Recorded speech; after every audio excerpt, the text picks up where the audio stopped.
NAACP's Candidates Forum. I want to thank you for your attendance. I want to thank all of the candidates for coming out.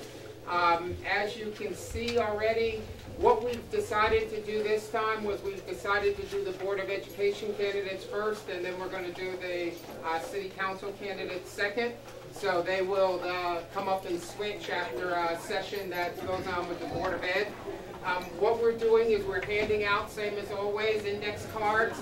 So if anybody has any questions that they would like to have answered, please write them down on the index cards, and we'll have somebody floating around to collect the cards and hand them in. For those of you who don't know me, and I believe I know just about everybody in the room, my name is Peter Briggs, and I am actually president of the Plainfield Area NAACP. I would like to just thank you again for coming out. We do this for every election. I do need to apologize to the candidates and also to the audience for just a mishap that we had, a miscommunication about the dates, because we were supposed to be upstairs. But when we got here, there was a conflict that was here, and rather than to cancel, we just decided we moved down here. So my apologies to you, but I hope you still will feel at home here. They have opened up the doors to us. This way we have more room than we have even at the other room that we normally hold our meetings. For those of you who don't know, we normally always hold our meetings on Sundays, the fourth Sunday of the month at 5 o'clock over at the Whitney Allen Young Community Room. All right? You're always welcome to attend. You're welcome to join us if you'd like. We've had some membership applications that are out here on the table, but you are always welcome to join us at any time. For the school board portion of this forum that's here, and again, we like to call it a forum because it's a chance for the candidates to give you information about their background, their information, and how they intend to conduct themselves as school board members. So we do call it a forum. For this section of the forum, George Gore will be the moderator, and you'll be asking the questions. All right, so all of the questions, they can be collected, or just raise your hand. I will be doing the timekeeping. The candidates were sent a letter, and I believe, and you can correct me if I'm wrong, in the letter you were asked a 3-minute opening, 2 minutes for question, and a 1-minute rebuttal. Right? If you have a rebuttal about anything, please just signal, and we'll gladly recognize you for that rebuttal that's there. Then you'd also have a 3-minute closing. Okay? So, with all of the formalities done, if anybody needs an index card, please, just raise your hand, and we can get some index cards over to you. Some of my members will be more than happy to take care of that. Candidates, just so that you know, I have kind of a yellow caution here when you have 30 seconds remaining, and then I'll turn it over and you have a red stop sign to let you know. And I'll be sitting right up here in the front, so you should be able to see me fairly clearly. Okay? So, from here on, I'm going to turn it over to George Gore, and again, just signal, and any of my members will be more than happy to help you out. Good evening. You want to push the door closed?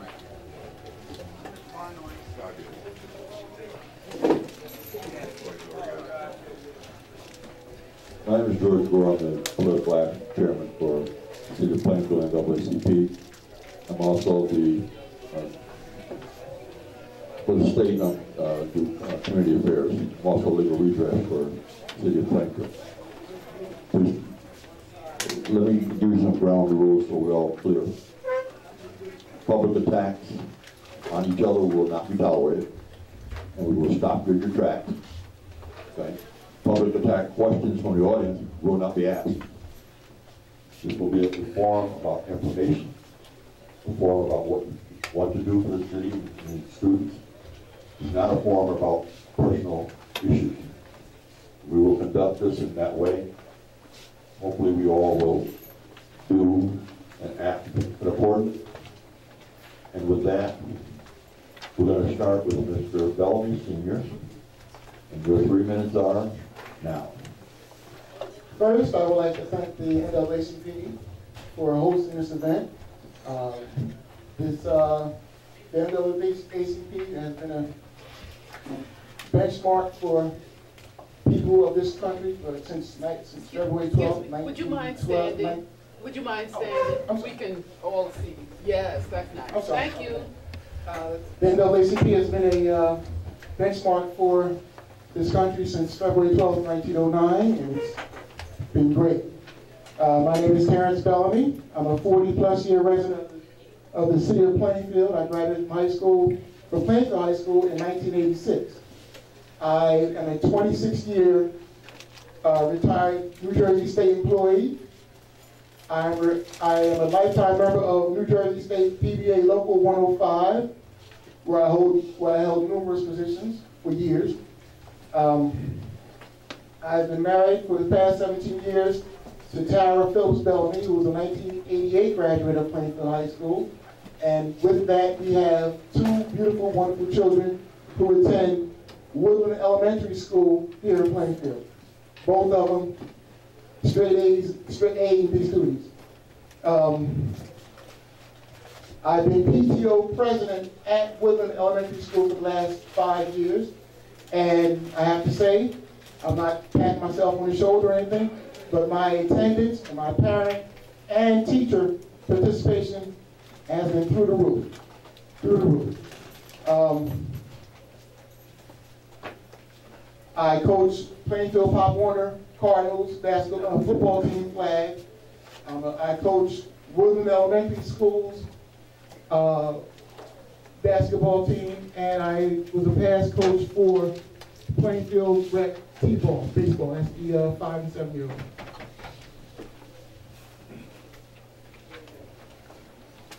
As a member of, well, if I become a member of the Plainfield Board of Education, I would try to, well, my goals are to enhance the academic and athletic programs within the city.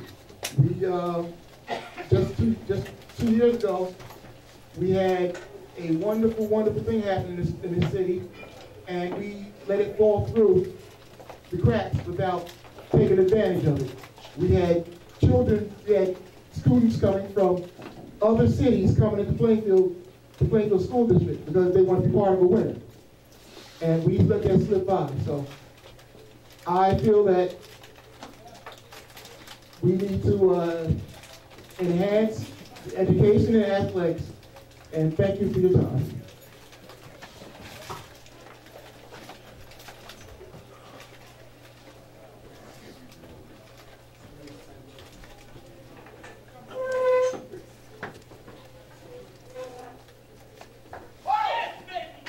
Good evening, ladies and gentlemen. Thank you for coming out this evening to hear our platform. I welcome this opportunity from the NAACP to let you know a little bit about myself and why I'm running for the board. My name is Tania Center.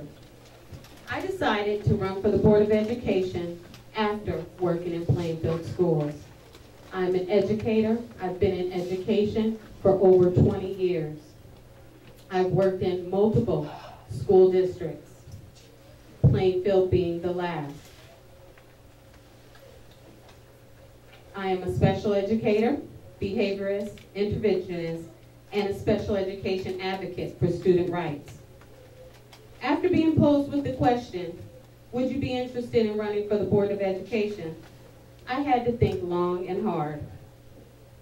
After truly thinking about the state of Plainfield schools and my impact on children throughout my career, I emphatically stated, yes, I want to do this.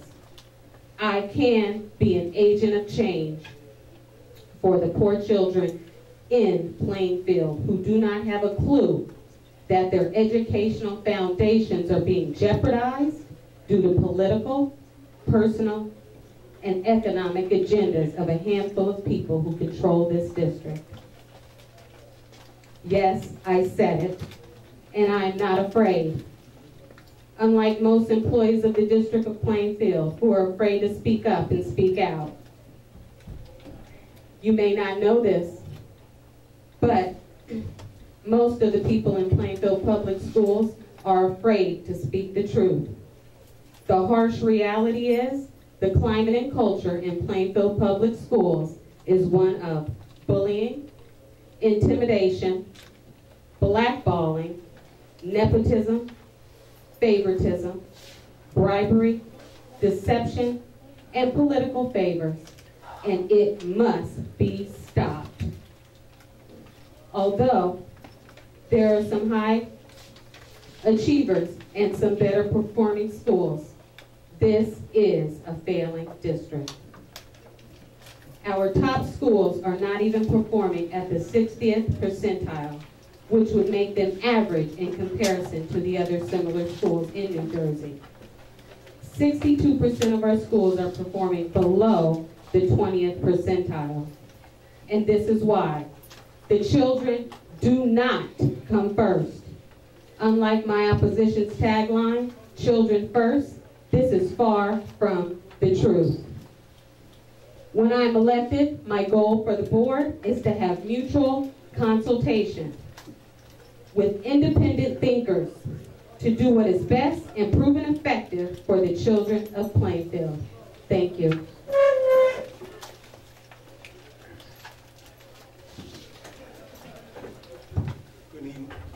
Good evening, ladies and gentlemen. NAACP, thank you for inviting us out for this night.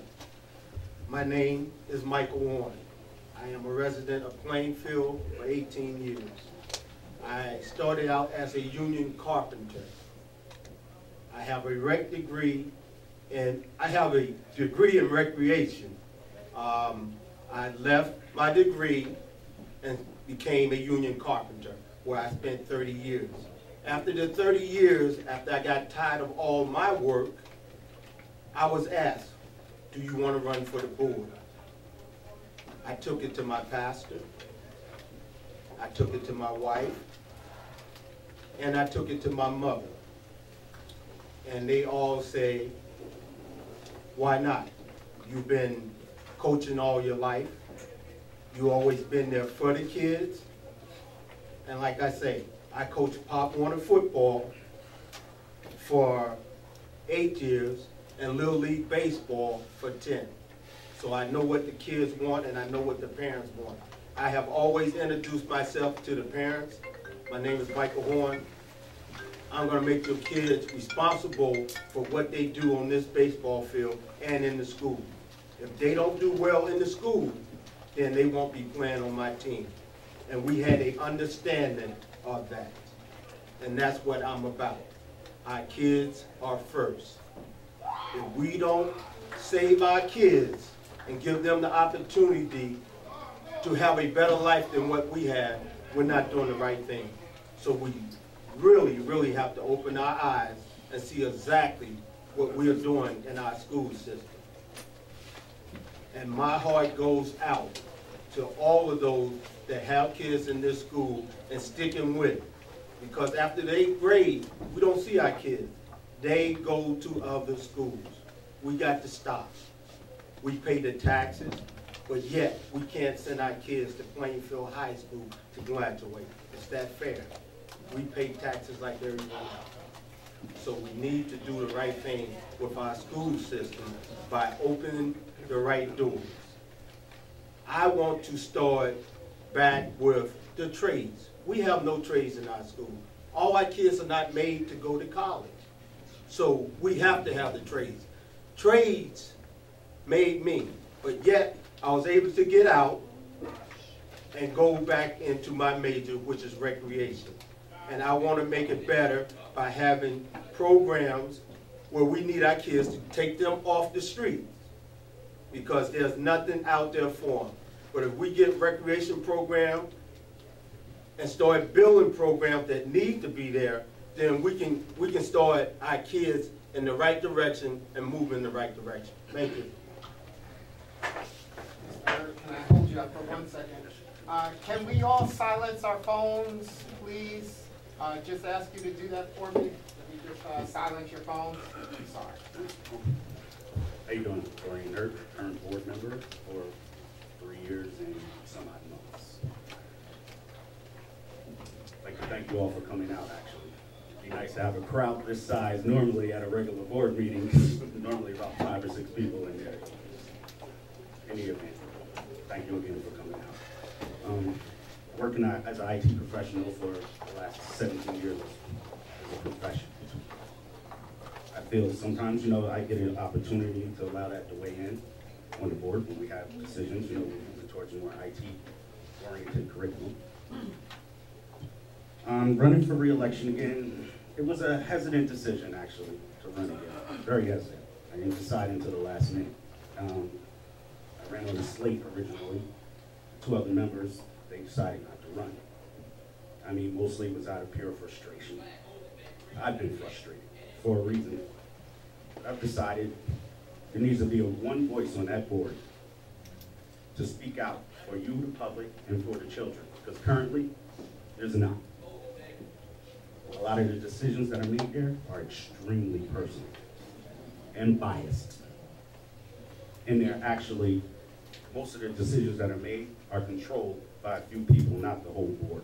So you might have a 9-member board, but you really only have 2 members voting. Oh, sorry about that. I speak with my hands. But in any event, I decided to run again. You guys really need me on this board. Trust me. And I need 2 more members on this board that are willing to work actually for the public and for the children in their interests, and not have a board member promote their own personal interests and put that above everything else. Thank you.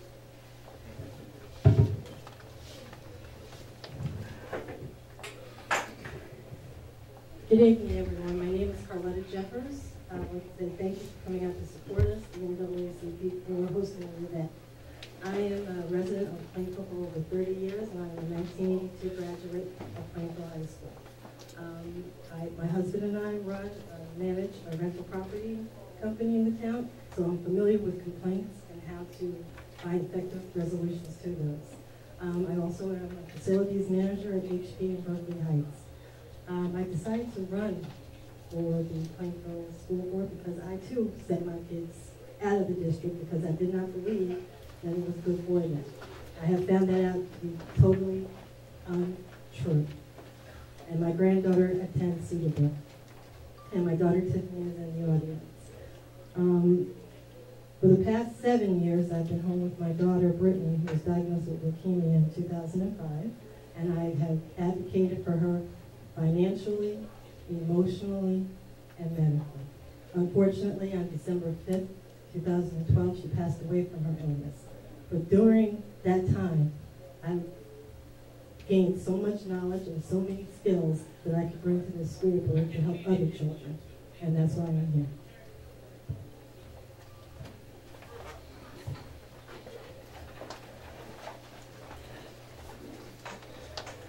Hello, ladies and gentlemen. My name is Norman Ortega, and like many here, I'm also a product of the Plainfield school system, the bilingual product. I came here in 1980, I was 11 or 12, and I went into Maxon School and entered the bilingual program, and subsequently went to high school here as well. I've been living here in Plainfield ever since. Now, when I was asked, you want to run for the board? The first thing I did is went to the Department of Education website and look at the data. What I saw does not make sense. It's unjustifiable. All of our schools are failing. None of them are performing at average. 6 of them are basically, they have F's and D's. How can that be possible from a school system that gave product to me and to many of you? How can that be possible? Well, apparently in Plainfield it is. And let me be clear on this. I believe that the issue with Plainfield is not the children. It's not the parents. The issue is administration. The lack of effective administration. Without an effective administrator and an effective and productive Board of Education that does not challenge secrecy, we're not going to make it. And that's the reason I'm asking for your vote because we need to bring some sunlight into what's going on now and bring this information out.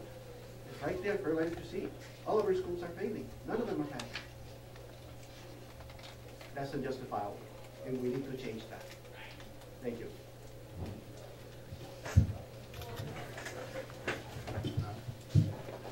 Good evening, everyone. I want to thank you all for coming out.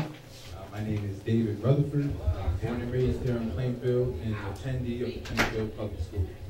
I have a blog called Plainfield View, a member of the Human Interest blog. I'm also a member of the Plainfield Cultural and Heritage Commission, and I volunteered and do volunteer for the Board of Education, and I'm a member of the People's Organization for Progress as well. You may recognize me. I ran last year. I didn't quite make it, but it's a worthy service. It's a great act of volunteer work and really trying to push these schools to the next level where they can be. Schools are the most important institution in our community and in our country, and they're under attack, as I think we all can agree. And we need strong local leadership of our schools to combat, because everything starts at home. In the road, we've come some way the last 4 years with the school, based on the external ratings. There's a lot of quantifiable ways the schools have improved. But the road left to travel is yet further than the one traveled the last 4 years. And I want to dedicate as much of my energy possible towards moving that direction. And I'm a collaborator. I'm an architect by profession. So on one job, there's an interior designer, there's maybe 2 other architectural firms, there's engineers, but the building goes up. We all have to make it work. So I want to contribute to the board with a host of different sorts of people from our community with different points of view, because that's what we need to do to move forward. And I thank you for your time. Okay. Thank you for the introduction. Well, let's start with you, Ms. Rutherford, with the standard question. Are you a member of the NAACP? Yes. Jose? You remember that?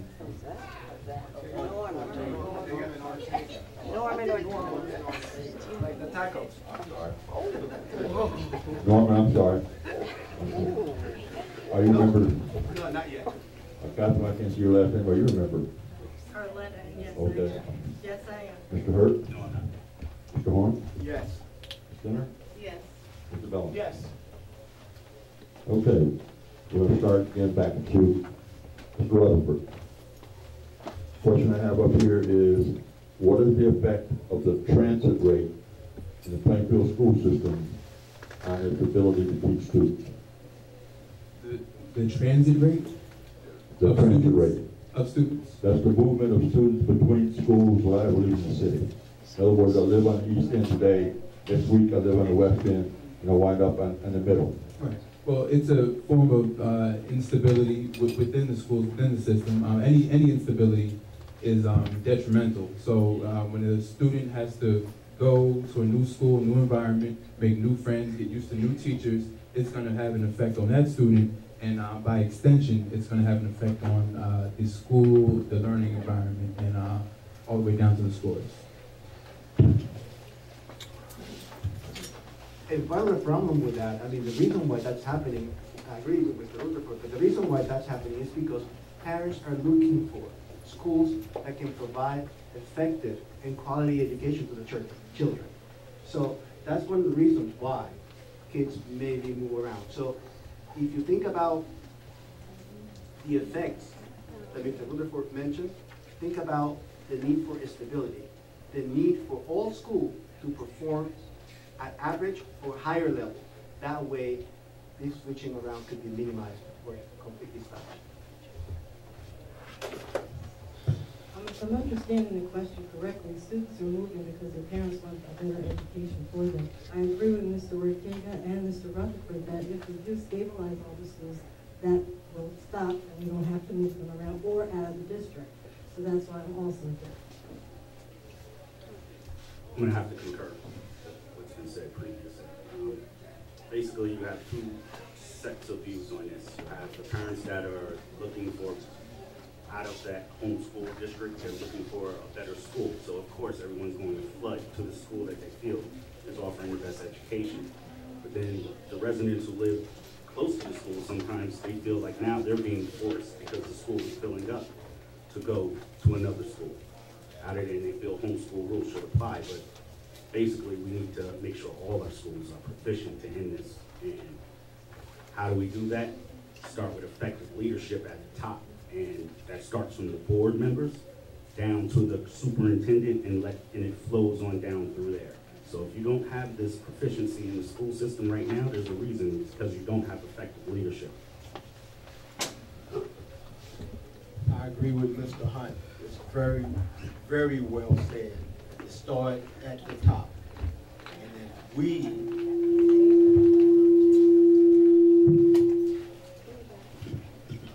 if we do not apply to our kids and our parents that, well, you here at Cook School. Mommy, I want to stay here at Cook, but we got to move to the West End. We cannot have move, just like we move our teachers. Teachers being moved without notice, and that's unacceptable. So we have to keep pushing for the right things with our kids. Thank you. The question was, what is the effect of the transit rate on the schools in Plainfield? I've seen this happen, having worked at a school within an area where there's lower income families. One thing that you have with the transit rate in these areas are families who constantly move due to homelessness, relocation. This is a constant factor in said schools. When you have this transit rate constantly happening, what happens with the test scores is the test scores generally stay with the home school. Then you have a child who goes to another school, and now the teacher, the school is charged with educating this child, whether this child is performing under or above where they should be, but their test scores stay at the other school. This affects all the schools involved, the home school and the new school. One thing that is a factor as well when a child moves to a different school is the consistency of the educational program. The schools in Plainfield are not consistent with each other. You have different teaching methods, different programs, different methodologies. The second grade class at one school is not working at the same rate or pace or level of a second grade class at another school. And that is unfortunate. And this is how a child can be greatly affected. When they move to a new school, they may be set up for failure because that class is moving at a different rate than they're accustomed to. This is a problem for Plainfield schools. We need greater consistency across the board for all schools. Thank you. What are the effects of transit rates within the city? The issue is, first, it's an economic issue. You have parents who may live on one side of town, and for reasons, they may have to move and resettle to another part of town, and that has to do with economics. Then you have a child who, like Ms. Center said, goes from one school, like a performing school that's performing good, like let's say Woodland Elementary, transferring to another school which isn't up to par with this school. So grades are affected. The child's well-being and personality effects are affected also. So it has a lot to do with it. Thank you. Can I ask something?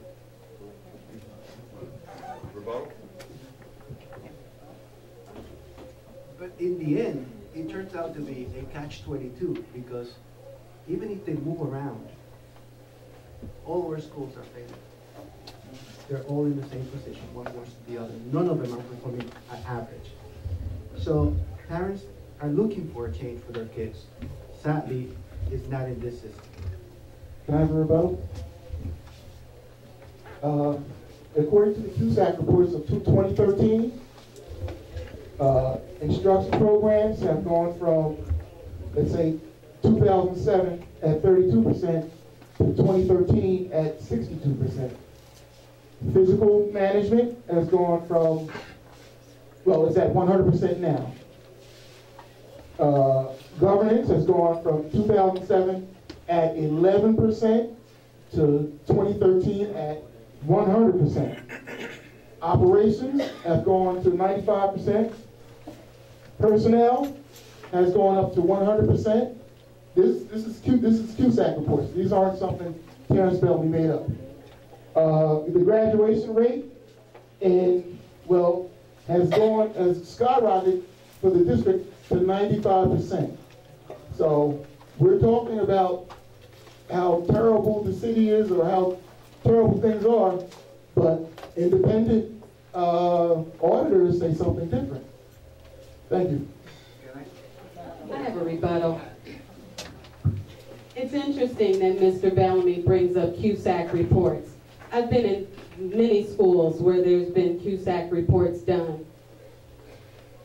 I have never heard the Board of Education discuss the results of the CUSAC reports.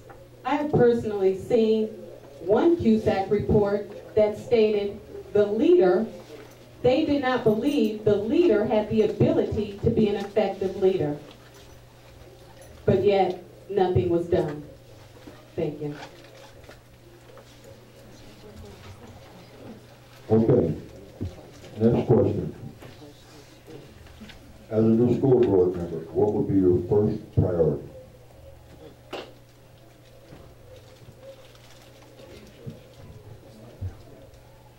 My first priority would be to introduce myself to other members, figure out where I can best fit and work on the board, figure out what avenues I can be best used within the board, and make it work, make it happen. We have to learn to best agree to disagree, but still get things done. No one or a group of people can't if you don't get your way, you can't just go pout and not get work done. We have to learn to best work to disagree. If we disagree about things, we still need to work and get things done within the city. Thank you.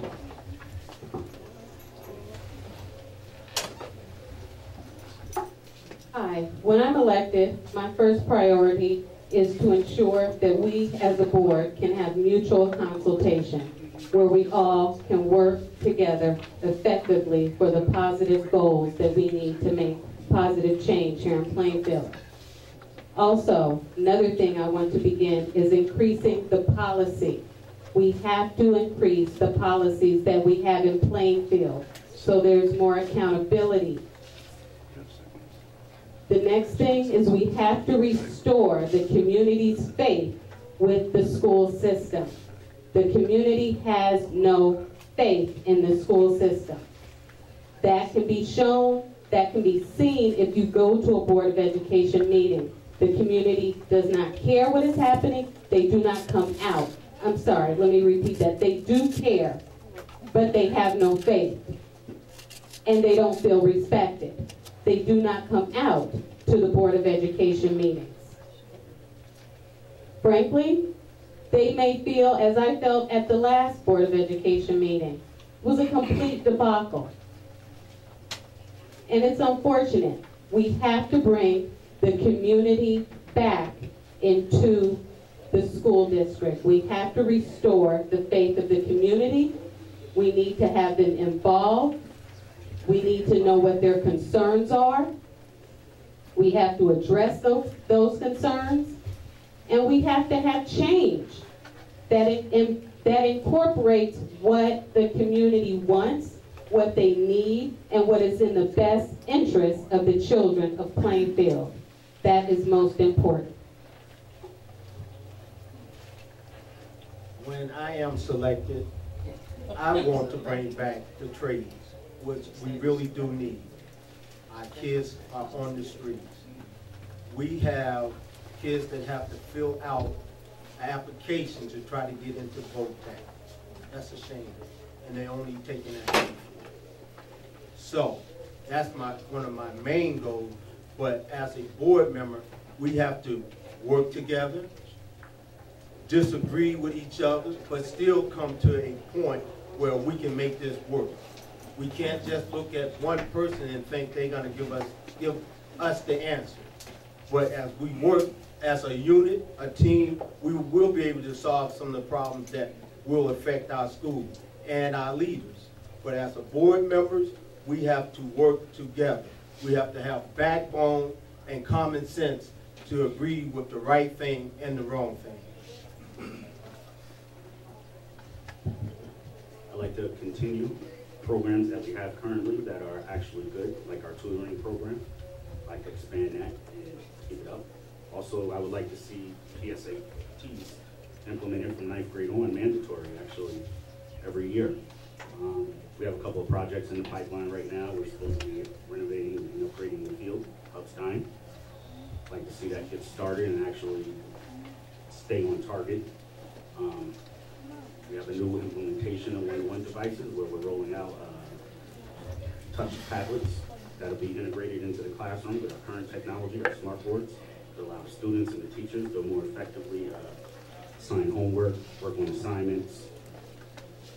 But the sad reality is you can want to do a lot of things, but if you don't have buy-in from the majority who will have that vote, those 5 votes or more, you're not getting anything done. And that's unfortunate because there's a board of 9 members. And that board of 9 members should all sit and take everyone's opinion into account and not just your own. Enforce. If you have something you want to get done and you're not part of that, it's not happening at all. And that's the way this board works. When I am elected, my first goal is to learn all I can learn about being an effective school board member. Each child is unique, and we need to collaborate together to support the students and the teachers to do that effectively. If I'm elected, my priorities would be parents' participation and transparency. I don't know if you feel the same way, but I feel like board meetings are shrouded in secrecy. And it's only so much you could see. And I think that that's one of the reasons why parents are basically running away from the whole process. How do we bring parents back, and how do we encourage transparency? We need to do programs evaluations and post them online so parents can see if their kids is in a program that is actually functioning or failing.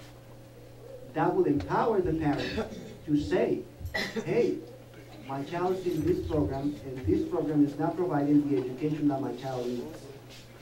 That's one. Another way would be that we need more information, we need more feedback from the Board of Education.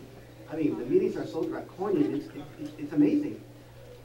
I propose a petition website similar to change.org where a parent would ask a question, and if supported by additional parents, the Board of Education would have to give a written answer and post it on the internet. That would allow parents to interchange and demand accountability. I mean, without that kind of controls in place, it's difficult to see or understand what the board actually does behind closed doors and how the schools are performing. We need to know how schools are performing at the program level. That way, we'll be able to see and determine and ask for change. I'm all about career technical, also known as vocational training. I don't even like to use the word vocational anymore because we stigmatize working with your hands so much that that word is almost something people don't want to hear. What do schools tell you about themselves, what their college rate is of graduates? And that's important, that's great. I went to college. But it should be an option not to, a legitimate option. People are afraid to let their families down by not going. But so people are never able to explore what they're really into that may not be an academic track. And it's an American thing. In Finland, 45% of people choose a technical over an academic track. That's huge. Here, it's nothing near that. That means people are choosing to be electricians over maybe to be an architect or something like that. And speaking of architecture, I'm an architect. It's a much more technical field than people think it is. And especially in my program, it used to be a technical school a long time ago, my college, and Drexel. And it had a really technical foundation. And actually, in practice, in offices, I worked with people side by side who come from vocational programs, and very, very good employees working with them. And everything we do in my field is done by people who have technical skills. So it's very important, and the reason I say for the first thing, because that's a big rollout, but I know that there will be a vocational or career technical, as I like to say, consultant meeting with the district very soon, and I want to be a part of that. Okay, next question. This is combined questions on combined actually about 5 questions in one. But it's basically asking the same thing. As a member of the Board of Education, how would you encourage partnering with other organizations such as NAACP, PTAs, PTOs, and other state agencies that provide educational assistance to students? Understand the question? Yeah. So I need to repeat it again. The basic issue of the question is, how will you, as a member of the Board of Education, partner or put programs together to partner with other agencies such as NAACP, I got 5 of them up here for PTAs and PTOs to help improve the Plainville School System? Mr. Rutherford. Am I first? That Who's first? You're up. No, you're up. I'm up. I just want to know if I'm up. All right.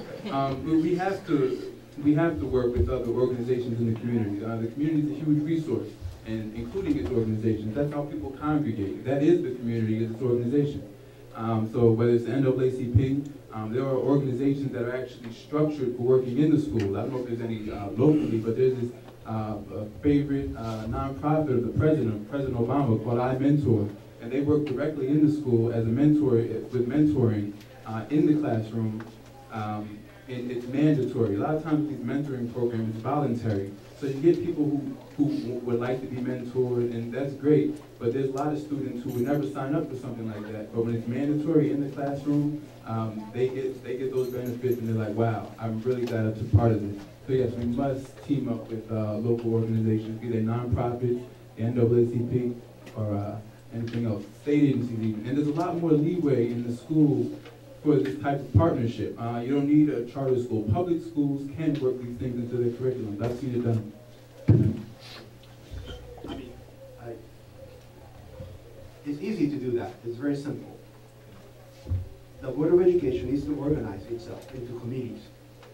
And as part of those committees, allow other organizations to participate. For instance, if you have an education committee, maybe the NAACP can participate in that.